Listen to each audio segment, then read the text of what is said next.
Would you want me to live with you, বলছে would you want me to live with you.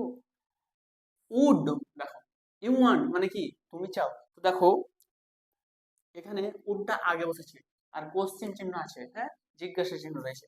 তো দেখো would এখানে কেন ব্যবহার করা হয়েছে, এখানে সম্মান করে বলছে, মানে ভদ্রভাবে নম্রভাবে বলছে, হ্যাঁ, যে উড ইউ ওয়ান্ট, তুমি কি চাও, কি বলবে উড ইউ ওয়ান্ট মানে তুমি কি চাও, ভদ্রভাবে বলছে। কি মি, মি মানে আমাকে, কিন্তু এখানে বলতে হবে আমি। দেখো মি মানে আমিও, হ্যাঁ, এই যে আই এর অবজেক্টিভ, অবজেক্টিভ কেসে বসে মি, তো আই মানে আমি, তো মি মানে কি হবে আমি।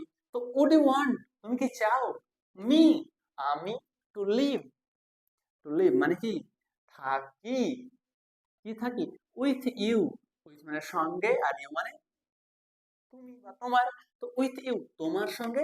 পাখিটা বলছে, কি বলছে, তুমি কি চাও আমি থাকি তোমার সঙ্গে, সেইড বলেছিল,